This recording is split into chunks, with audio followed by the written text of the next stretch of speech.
اور یہ قاصد دو مقاصد کے تحت حبشہ گئے تھے۔ نمبر 1 نجاشی کو دعوت اسلام دینے، اور نمبر 2 جناب ام حبیبہ کے لیے پیغمبر اسلام کی شادی کا پیغام لے کر۔ تو ٹھیک وہی زمانہ تھا کہ نجاشی کے دربار میں پیغمبر اسلام کے قاصد بھی آئے ہوئے تھے اور عمرو ابن عاص بھی وہاں پہنچے۔ ان کے ذاتی تعلقات ہیں نجاشی کے ساتھ۔ انہوں نے سوچا کہ یہ موقع غنیمت ہے، ایک اتنا بڑا مسلمان حبشہ آیا ہوا ہے، چلو اسی کو گرفتار کروا کے قتل کروا دو، کچھ تو انتقام کی آگ بجھے گی۔ چنانچہ ایک دن دوپہر کے کھانے کے بعد نجاشی کے دربار میں یہ مدعو تھے۔ تنہائی تھی۔ انہوں نے بادشاہ حبشہ نجاشی سے یہ درخواست کی کہ اتنے سالوں سے ہمارے اور آپ کے تعلقات ہیں، میری صرف ایک خواہش ہے کہ یہ جو عمرو ابن امیہ معاذ اللہ اس نام نہاد رسول کا قاصد آپ کے پاس آیا ہوا ہے، اسے گرفتار کر کے میرے حوالے کر دیں۔ جیسے ہی نجاشی نے یہ سنا، بے اختیار کہنے لگا کہ یہ تو نے کیسی بات اپنی زبان سے نکال لی؟ اول تو کسی کے بھی قاصد کو گرفتار کرنے سے بڑھ کر ننگو آر اور بے غیرتی کی بات کیا ہو سکتی ہے؟ کیا تم چاہتے ہو کہ میں ایسا بے غیرتی کا کام کروں کہ لوگ قیامت تک مجھے برا بھلا کہیں اور تانے دیں؟ کسی کا بھی سفیر و قاصد ہو، اور پھر یہ تو اس شخصیت کے سفیر اور قاصد ہیں جن پہ جبریل امین وحی لے کر آتے ہیں، اور جو موسیٰ اور عیسیٰ علیہ السلام کی طرح اللہ کے ایک رسول ہیں۔ عمرو ابن عاص نے حیران ہو کر کہا کہ اے بادشاہ حبشہ نجاشی، کیا آپ بھی اس چیز پہ یقین رکھتے ہیں؟ اس وقت تک عمرو ابن عاص کو معلوم نہیں تھا کہ نجاشی اسلام قبول کر چکا ہے، کیونکہ آج سے تقریباً 11 سال پہلے ہجرت حبشہ کے موقع پر جب عمرو ابن عاص حبشہ میں آئے تھے تو نجاشی عیسائیت پر باقی تھا، اور اس نے عیسائی رہتے ہوئے مسلمانوں کو اپنے ملک میں رہنے کی اجازت دی تھی۔ ان کو نہیں معلوم تھا کہ اس دوران اتنا بڑا انقلاب آ چکا ہے، تو انہوں نے کہا کہ کیا آپ بھی اس بات پر یقین رکھتے ہیں؟ نجاشی نے کہا بے شک، اور سنو میری بات، اور یقین کرو کہ تم جو ان کے اتنے قریب رہ چکے ہو، تم اس چیز کو نہیں پہچان سکے ہو، اور میں کہ جس کی کبھی ان سے ملاقات نہیں ہوئی، لیکن میں نے اس بات کو پہچان لیا ہے کہ وہ نہ صرف اللہ کے نبی ہیں بلکہ تمام انبیاء کے سردار بھی ہیں، اور ایک دن وہ اپنی قوم پر اسی طرح غالب آ کے رہیں گے جس طرح موسیٰ علیہ السلام فرعون اور اس کی قوم پر غالب آ گئے تھے۔ عمرو ابن عاص کہتے ہیں کہ نجاشی کے یہ جملے سنتے ہی اب مجھے یقین ہو گیا کہ دنیا میں کہیں مجھے جائے پناہ نہیں مل سکتی۔ مکہ چھوڑ کے میں حبشہ آ گیا، لیکن میں نے دیکھا کہ یہ محمد کا دین پھیلتا ہی چلا جا رہا ہے۔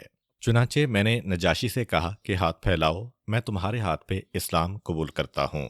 مکہ کا سردار عمرو ابن عاص حبشہ کے بادشاہ نجاشی کے ہاتھ پہ اسلام قبول کرتا ہے، اور اس کے بعد اب وہ ارادہ منسوخ کر دیا کہ مکے سے کہیں دور جا کے رہنا ہے۔ اب تو خود اسلام کے دائرے میں آ گئے، چنانچہ واپس مکے جانے کا ارادہ کیا۔ یہاں پر ایک دلچسپ اور عجیب بات سامنے آئی، وہ یہ کہ جو شخص اسلام لانے کے بعد پیغمبر اسلام کی زیارت کرے اسے کہتے ہیں صحابی، اور جو پیغمبر اسلام کی زیارت نہ کر سکے لیکن پیغمبر کے کسی صحابی کی زیارت کرے اسے کہتے ہیں تابعی، اور جو کسی صحابی کی زیارت بھی نہ کر سکے تابعی کی زیارت کرے اسے کہتے ہیں تبع تابعی۔ اسلام کی اصطلاح کے اعتبار سے جناب اویس کرنی تابعی ہیں، کیونکہ اویس کرنی وہ مشہور ترین شخصیت ہیں کہ جن کے اسلام اور ایمان کا تذکرہ خود پیغمبر نے بار بار کیا، مگر اپنے ماں باپ کی خدمت کی وجہ سے کبھی مدینہ منورہ جا کر رسول کریم سے ملاقات نہ کر سکے۔ البتہ اصحاب رسول خود ان کی خدمت میں آئے، چنانچہ انہوں نے اصحاب رسول کو دیکھا، اس لیے تابعی کہلائے۔ ان کا اسلام اور ایمان اتنا طاقتور ہے کہ اسلامی اصطلاح کے اعتبار سے یہ تابعی ہیں، لیکن پھر بھی ان کو صحابیوں میں شامل کیا جاتا ہے۔ ہمیشہ اصول یہ ہے کہ صحابی وہ ہے کہ جس نے رسول سے ملاقات کر کے اسلام قبول کیا، اور تابعی وہ لوگ ہیں جو بعد میں آئے جنہوں نے صحابیوں سے ملاقات کی اور اسلام قبول کیا۔ لیکن پوری تاریخ اسلام میں صرف ایک مثال ہمیں ایسی ملتی ہے کہ جہاں پر کسی صحابی نے کسی تابعی کے ہاتھ پر اسلام قبول کیا ہے، یعنی گویا ترتیب کے اعتبار سے مسئلہ الٹا ہے۔ نجاشی کبھی خدمت رسول میں نہیں پہنچ سکا، البتہ پیغمبر اسلام کے صحابیوں سے ملاقات ہوتی رہی۔ جناب جعفر طیار رضی اللہ تعالیٰ عنہ سے نجاشی کی ملاقات ہوئی، جناب عمرو ابن امیہ زمری رضی اللہ تعالیٰ عنہ سے ملاقات ہوئی، تو اصطلاح اسلامی کے اعتبار سے نجاشی تابعی ہے۔ رسول تک نہیں پہنچا، رسول کے صحابیوں کو دیکھا، اور عمرو ابن عاص رضی اللہ تعالیٰ عنہ اسلامی اصطلاح سے صحابی ہیں، کیونکہ یہ گئے بعد میں رسول کے پاس اور زندگی کا ایک حصہ وہاں گزارا۔ تو معاملہ یہ ہوا کہ جو صحابی بننے والے ہیں انہوں نے تابعی کے ہاتھ پہ اسلام قبول کیا۔ خیر، عمرو ابن عاص نجاشی کے ہاتھ پہ اسلام قبول کر کے مکہ آ گئے، لیکن اپنے اسلام کو ابھی چھپا کے رکھا ہوا ہے۔ مکہ کے حالات ابھی تک اسلام کے موافق نہیں ہوئے ہیں، اور اسی دوران عمرو ابن عاص نے دیکھا کہ اب روز بروز مکہ میں رہنا مشکل ہوتا جا رہا ہے، اور یہ بھی دیکھ لیا کہ بہرحال مسلمان عنقریب مکے پہ حملہ کر کے مکے کو فتح کر لیں گے، اور فتح مکہ کے بعد جو لوگ اسلام لائیں گے ان کا وہ مقام نہیں ہو پائے گا جو فتح مکہ سے پہلے والوں کا ہے۔ چنانچہ عمرو ابن عاص نے فیصلہ کیا کہ اس سے پہلے کہ مسلمان مکے آئیں اور اسلام مجبوری والا اسلام کہلائے، مجھے خود ہی مکے سے نکل کر مدینے پہنچ جانا چاہیے۔ چنانچہ عمرو ابن عاص اپنے اسلام کو سینے میں چھپا کے مکے سے نکل کے چلے، مر الزہران کی بستی میں پہنچے، وہاں منزل لی اور آرام کر رہے ہیں کہ دیکھا کہ مکے سے دو اور بڑے سردار چلے آ رہے ہیں، خالد ابن ولید اور عثمان ابن طلحہ۔ گھبرا کے پوچھا، تمہارا کہاں کا ارادہ ہے؟ تو خالد ابن ولید نے اپنا واقعہ سنایا۔ عمرو ابن عاص جنگ خندق کے بعد کافروں سے مایوس ہو چکے تھے، اور وہ دیکھ رہے تھے کہ مستقبل اسلام کا ہے، اور خالد ابن ولید صلح حدیبیہ کے بعد کافروں سے مایوس ہو گئے تھے۔ چنانچہ خالد ابن ولید اپنا واقعہ سناتے ہوئے کہتے ہیں کہ جس وقت مسلمان عمرے کے لیے حدیبیہ کے مقام پر آئے تو میں نے یہ سوچ لیا تھا کہ اب وہ موقع ہے کہ مکہ کے کافر ان مسلمانوں کو زندہ واپس نہیں جانے دیں گے، لیکن انتہائی حیرت اور شرمندگی کے ساتھ میں نے یہ دیکھا کہ مسلمان بخیر و خوبی نہ صرف یہ کہ واپس چلے گئے بلکہ یہ شرط منوا کے گئے کہ اگلے سال ہم پھر مکہ میں آئیں گے اور 3 دن تک مکہ شہر ہمارا شہر ہوگا۔ خالد ابن ولید کہتے ہیں کہ یہ معاہدہ میری سمجھ میں نہیں آ رہا تھا، اور میں نے سوچا اب مکے والے اتنے پست ہو گئے ہیں، اتنے کمزور اور اتنے بے غیرت ہو گئے ہیں، اس کا مطلب یہ ہے کہ آئندہ کبھی کامیابی ان کا قدم نہیں چوم سکتی ہے۔ اسی دوران میں نے بغیر مکے والوں کے مشورے کے خود ہی ایک چھوٹی سی فوج تیار کی اور پیغمبر پر کئی مرتبہ حملے کی کوشش کی، لیکن ہر مرتبہ مجھے ناکامی ہوئی۔ یہ صلح حدیبیہ کے دوران کی بات کر رہے ہیں۔ یہاں تک کہ میں نے یہ دونوں باتیں سمجھ لیں کہ کوئی غیبی طاقت ہے جو اس رسول کی حفاظت کر رہی ہے، اور یہ بھی میں نے دیکھ لیا کہ جو مکے والے اپنی سرحد پہ آئے ہوئے دشمن کو بھی نقصان نہ پہنچا سکے، اس کا مطلب یہ ہے کہ اب مکے والوں میں غیرت اور لڑنے کی صلاحیت نہیں رہی۔ اب اپنے مستقبل کو ان کے ساتھ ملا کے رکھنا بالکل بیکار ہے۔ پھر خالد بن ولید کہتے ہیں کہ میں سوچتا رہا 1 سال تک کہ کیا کروں۔ پہلے میں نے سوچا کہ حبشہ چلا جاؤں، اطلاع ملی کہ وہاں تو اسلام تیزی سے پھیل رہا ہے۔ پھر میں نے سوچا کہ میں روم چلا جاؤں، لیکن پھر سوچا کہ وہاں جاؤں تو عیسائی بننا پڑے گا، میرے مذہب کے لیے وہاں کوئی جگہ نہیں ہے۔ 1 سال یہی سوچتا رہا کہ کس علاقے میں جاؤں، کوئی علاقہ سمجھ میں نہیں آ رہا کہ اسی کشمکش میں پورا سال گزر گیا اور عمرۃ القضاء کا موقع آ گیا، یعنی ذی الحج سن 7 ہجری، اور میں نے دیکھا کہ 3 دن کے لیے لشکر اسلام مکے میں آ رہا ہے۔ مجھ سے یہ منظر برداشت نہیں ہوا، میں 3 دن کے لیے مکہ چھوڑ کر باہر چلا گیا، مگر سوچتا رہا کہ شاید مکے میں کسی کی غیرت جاگ جائے، شاید مسلمان مکے میں آ کے شکست کھا جائیں، شاید کوئی مسلمانوں کو نقصان پہنچا دے۔ مگر 3 دن کے بعد مجھے اطلاع ملی کہ مسلمان تو بڑی شان و شوکت کے ساتھ آئے، اپنے تمام اعمال اور عبادات کو کھلم کھلا انجام دیا، اور جاتے جاتے مکے کی ایک عورت کے ساتھ شادی کر کے اس کو ساتھ لے گئے۔ یہ جناب میمونہ کے واقعے کی طرف اشارہ ہے۔ خالد ابن ولید کہتے ہیں کہ بس اب میں سمجھ گیا کہ جن مکے والوں میں اتنی غیرت بھی نہ رہی کہ وہ اپنے شہر کی ایک لڑکی کو روک سکیں، ان مکہ والوں سے کوئی توقع کرنا فضول ہے۔ خالد ابن ولید نے مستقبل کو بھانپ لیا کہ اسلام عنقریب مکہ میں چھانے والا ہے، اور وہی بات کہ فتح مکہ کے بعد والے مسلمانوں کو بہرحال وہ مقام نہیں مل سکتا ہے۔ چنانچہ کہا کہ اب میں اسی پریشانی میں تھا کہ کس طرح مدینے پہنچ کر رسول سے بات کروں، اس لیے کہ خالد ابن ولید کی دشمنی بالکل واضح تھی، مسلمان انہیں قبول کرنے کو تیار نہیں ہوں گے۔ لیکن خالد کہتے ہیں کہ میں سوچتا رہا، اور میرا چھوٹا بھائی جس کا نام ولید تھا، یعنی اس کا نام اپنے باپ کے نام پر تھا، ولید ابن ولید، باپ اور بیٹے کا ایک ہی نام تھا جو عربوں میں ایک بالکل عام چیز تھی۔ میرا چھوٹا بھائی مدینے پہنچ گیا، پیغمبر اسلام سے جا کے ملاقات کی، اور خالد ابن ولید جتنے مشہور ہیں ان کے چھوٹے بھائی اتنے ہی غیر مشہور ہیں۔ چنانچہ مدینے گئے تو کسی مسلمان نے کچھ نہیں کہا۔ پیغمبر اسلام سے ملاقات کی، اپنا اسلام ظاہر کیا رسول کے سامنے، اور پھر اپنے بڑے بھائی خالد کو خط لکھا اور کہا کہ یہاں آ جاؤ، مدینے کے حالات بالکل مختلف ہیں، بلکہ پیغمبر اسلام بھی ایک دو مرتبہ تمہارے بارے میں پوچھ چکے ہیں کہ خالد ابن ولید اسلام میں کب داخل ہو رہا ہے۔ جیسے ہی یہ خط مجھے ملا، اب میں نے پورا فیصلہ کر لیا کہ مجھے مدینے پہنچ کے اسلام قبول کرنا ہے، لیکن پھر بھی اکیلے جاتے ہوئے ذرا ڈر تھا۔ چنانچہ میں سب سے پہلے اپنے گہرے دوست صفوان کے پاس گیا۔ یہ صفوان امیہ ابن خلف کا بیٹا ہے۔ امیہ کون؟ حضرت بلال حبشی کا ظالم آقا، اور بدر کی لڑائی میں وہ خود بھی مارا گیا اور اس کا بڑا بیٹا بھی۔ تو میں چھوٹے بیٹے صفوان ابن امیہ کے پاس گیا، اس سے ابھی بات شروع ہی کی تھی، تو اسے تو میں نے جوش انتقام میں جلتا ہوا پایا۔ اس کا باپ بھی مارا جا چکا ہے مسلمانوں کے ہاتھوں، اس کا بڑا بھائی بھی مارا جا چکا ہے۔ میں نے دیکھا کہ اس سے تو بات کرنا ہی مناسب نہیں ہے، یہ میرا ساتھ تو کیا دے گا، الٹا مجھے بھی روک دے گا۔ پھر میں گیا اکرمہ ابن ابو جہل کے پاس۔ اکرمہ کو بھی میں نے دیکھا کہ اپنے باپ ابو جہل کی وجہ سے جوش انتقام سے بھرا ہوا ہے۔ آخر میں نے سوچا کہ میں اکیلے ہی نکلوں۔ نکلتے نکلتے یہ عثمان ابن طلحہ مجھے مل گیا، اور اب ہم دونوں مدینے جا رہے ہیں۔ عمرو ابن عاص نے اپنا واقعہ سنایا، کہا میں بھی مدینے جا رہا ہوں۔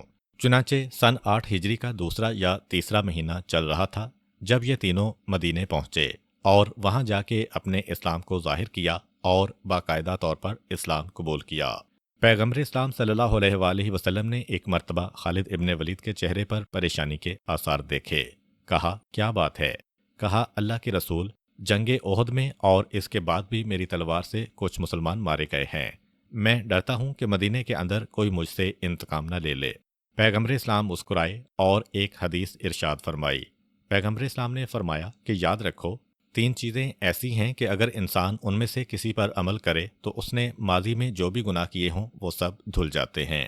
جب کوئی انسان کفر سے اسلام میں داخل ہوتا ہے تو اسلام اپنے سے پہلے کے تمام گناہوں کو معاف کر دیتا ہے۔ اسی طرح سے جب کوئی شخص ہجرت کرتا ہے، یہ ہجرت وہ ہجرت ہے جس کے بارے میں رسول خدا نے فتح مکہ کے بعد ارشاد فرمایا تھا کہ آج سے ہجرت کا دروازہ بند ہو رہا ہے۔ فتح مکہ سے پہلے تک ہر وہ شخص جو کافروں کے بیچ اسلام قبول کرتا تھا، اسے حکم تھا کہ ہجرت کر کے مدینے آ جائے، اور ہجرت وہ نیکی کا عظیم ترین کام ہے جو اپنے سے قبل کے سارے گناہوں کو معاف کروا دیتا ہے، اور حج نیکی کا وہ اہم ترین کام ہے جو اپنے سے پہلے کے تمام گناہوں کو معاف کروا دیتا ہے۔ تو اسلام، ہجرت اور حج، یہ 3 وہ عظیم عبادتیں ہیں جن کے نتیجے میں انسان کی گزشتہ زندگی کے تمام گناہ معاف ہو جاتے ہیں۔ تو عمرو ابن عاص، خالد ابن ولید اور عثمان ابن طلحہ 8 ہجری کے شروع میں اسلام لاتے ہیں۔ حضرت عمرو ابن عاص کے اسلام لانے کے بعد پیغمبر اسلام نے اسی زمانے میں عمان کے حکمران کو قبولیت اسلام کے بارے میں ایک خط لکھا تھا۔ عمرو ابن عاص اسلام لائے اور یہ بہترین آدمی مانے جاتے تھے بطور سفیر۔ پیغمبر اسلام نے کہا یہ مہم تمہارے حوالے، تم یہ خط لے کے عمان جاؤ۔ عمرو ابن عاص عمان کے علاقے کی جانب چلے جہاں پہ 2 بھائیوں کی حکومت تھی۔ بڑے بھائی کا نام جعفر ابن الجلندی اور چھوٹے بھائی کا نام عبد ابن الجلندی تھا۔ جس وقت عمان کے علاقے میں داخل ہوئے تو سرحدی علاقوں کا حکمران چھوٹا بھائی عبد تھا۔ عمرو ابن عاص کو پہلے اس کے دربار میں لے جایا گیا اور اس نے کہا کہ اپنا مقصد بیان کرو، تب ہم تمہیں آگے جانے دیں گے۔ تو اپنا مقصد بیان کیا کہ میں رسول کا نمائندہ بن کے آیا ہوں اور تم دونوں بھائیوں کے لیے دعوت اسلام لایا ہوں۔ اب عبد نے کہا کہ ہمارا اسلام تو بعد کی چیز ہے، پہلے یہ بتاؤ کہ تمہارے باپ اور تم نے اسلام کس طرح قبول کیا۔ عمرو ابن عاص نے کہا کہ میرے باپ کا تو انتقال ہو چکا تھا اسلام کے اعلان سے پہلے، اور جہاں تک میری بات ہے میں بھی اسلام قبول کر چکا ہوں۔ عبد نے پوچھا تم نے کیسے اسلام قبول کیا؟ کہا کہ حبشہ کے بادشاہ نجاشی کے ہاتھ پر۔ اب نجاشی کا اسلام ایک ایسی ناقابل یقین بات تھی کہ ہر آدمی یہ سن کر حیران ہوتا تھا۔ عبد بھی حیران ہو گیا۔ کہا نجاشی کے ہاتھ پر تم نے اسلام قبول کیا، کیا مطلب وہ مسلمان ہے؟ عمرو ابن عاص نے کہا ہاں، وہ تو مجھ سے بھی پہلے اسلام قبول کر چکا ہے۔ عبد نے کہا اچھا، اگر اس نے اسلام قبول کیا ہے تو اس کے ملک کی کیا حالت ہے؟ کہا کہ اس کی اب تک پوری طاقت اپنے ملک پہ برقرار ہے، بلکہ اس کے اسلام لانے کے بعد اس کی رعایا بھی روز بروز اسلام قبول کرتی جا رہی ہے۔ عبد نے حیران ہو کر کہا کیا پادری اور راہب بھی؟ عمرو ابن عاص نے کہا کہ ہاں، پادری اور راہب بھی اسلام قبول کرتے جا رہے ہیں۔ ایک مرتبہ حیران ہو کر عبد کہتا ہے کہ کیا تمہیں نہیں معلوم کہ نجاشی خود مختار حکمران نہیں ہے؟ عیسائیوں کا جو سب سے بڑا حکمران کیسر ہے، حبشہ اس کا ایک صوبہ ہے۔ نجاشی کیسر کو خراج دیتا ہے، تو کیسر تک یہ اطلاع پہنچے گی تو نجاشی بلا زندہ رہ سکے گا؟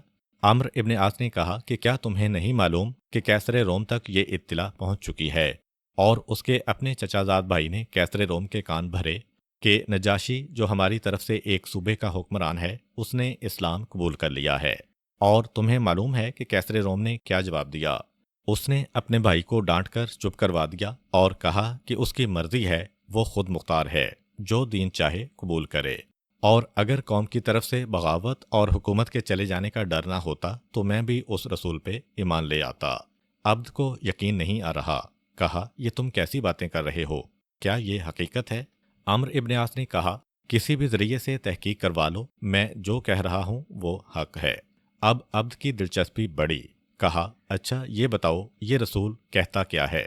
کہا کہ ہمارے رسول کہتے ہیں کہ اللہ کے سوا کوئی پرستش کے قابل نہیں ہے، تمام حرام کاموں کو ترک کرو، نہ بت پوجے جا سکتے ہیں، نہ صلیبیں، نہ شراب پی جا سکتی ہے، نہ زنا کیا جا سکتا ہے، نہ جھوٹ بولا جا سکتا ہے، نہ کسی کا مال کھایا جا سکتا ہے۔ اب اور اس کی حیرت بڑھی اور اس نے کہا کہ اچھا یہ بتا کہ اگر ہم اسلام قبول کر لیں تو ہمیں کوئی نقصان تو نہیں ہوگا؟ عمرو ابن عاص نے کہا کوئی نقصان نہیں ہوگا۔ اب تک جن حکمرانوں نے اسلام قبول کیا ہے، ہمارے رسول نے ان کی حکومت کو برقرار رکھا ہے۔ ہاں، صرف اتنا ہے کہ جو احکامات اسلامی ہیں ان پہ عمل کرنا ہے، خصوصاً زکوٰۃ کی ادائیگی کرنا ہے۔ عبد سمجھدار آدمی ہے، ایک ایک چیز کی تحقیق کرنا چاہ رہا ہے۔ کہا زکوٰۃ یہ کسے کہتے ہیں؟ عمرو ابن عاص نے زکوٰۃ کے مسئلے بتائے۔ اس میں اہم ترین مسئلہ یہی تھا کہ جانوروں پہ بھی زکوٰۃ دی جاتی ہے، اور عرب کے اکثر لوگوں کا ذریعہ معاش جانور چرانا تھا۔ حیران ہو کر عبد نے کہا کہ یہ ہمارے اونٹ جو جنگل میں جا کے گھاس کھاتے ہیں، اللہ کی زمین سے استفادہ کرتے ہیں، ان پہ بھی زکوٰۃ دینا ہے؟ عمرو ابن عاص نے کہا کہ ہاں، زکوٰۃ تو دینا پڑے گی، اس مسئلے پہ کوئی مصالحت نہیں ہو سکتی۔ کہا اچھا زکوٰۃ دینا پڑے گی، لیکن ہماری قوم تو اتنے علاقے میں پھیلی ہوئی ہے، وہ حساب کتاب بھی نہیں کر سکتی ہے۔ عمرو بن عاص نے کہا یہ بات کا مسئلہ ہے، مجھے اپنے بڑے بھائی سے ملوا دو، میں یہ پیغام اس تک پہنچانا چاہتا ہوں۔ عبد متاثر ہو چکا تھا، چنانچہ کہا میں خود تمہیں لے کے جاتا ہوں۔ انہیں لے کے چلا، دارالخلافہ پہنچا، بڑے بھائی جعفر کو پیغمبر اسلام کا خط دیا۔ اس نے خط لے کر مہر کو توڑا اور خط پڑھا۔ پڑھنے کے بعد اپنے چھوٹے بھائی کے حوالے وہ خط کیا اور اس کے بعد کچھ بات چیت شروع کی۔ حضرت عمرو بن عاص نے سمجھ لیا کہ بڑا بھائی اور زیادہ نرم دل ہے۔ اس نے صرف ایک بات کہی کہ دیکھو، رسول مدینے میں ہیں، ہم عمان میں ہیں، اتنا فاصلہ ہے کہ اگر ہم نے ان کا دین قبول کر لیا اور کل ہم پر کوئی مشکل وقت آن پڑا تو وہ اپنا لشکر وہاں سے یہاں نہیں بھیج سکتے، لشکر آتے آتے ہمارا خاتمہ ہو جائے گا، اور اگر بغیر ان کی مدد لیے اسلام قبول کروں تو عرب کے سب لوگ میرے خلاف ہو جائیں گے اور میں بہت کمزور ہو کے رہ جاؤں گا۔ جناب عمرو ابن عاص نے کہا بہرحال یہ پیغام تم تک پہنچ چکا ہے، سوچ سمجھ کے جو فیصلہ کرو میں اس کی اطلاع رسول تک پہنچا دوں گا۔ دونوں بھائیوں نے رات بھر بحث و مباحثہ کیا اور اگلے دن صبح سویرے بغیر کسی چونچراں کے، بغیر کسی شرط کے، دونوں نے کلمہ اسلام اپنی زبان پہ جاری کیا اور خط لکھ کے رسول کریم صلی اللہ علیہ وآلہ وسلم کی خدمت میں پہنچا دیا کہ ہم دائرہ اسلام میں داخل ہوتے ہیں۔ یوں ملک عمان ایک اسلامی سلطنت بنا۔ محترم ناظرین، آج کے لیے اتنا ہی، انشاءاللہ ایک نئے موضوع کے ساتھ پھر حاضر ہوں گے، تب تک کے لیے اجازت دیجیے، اللہ حافظ۔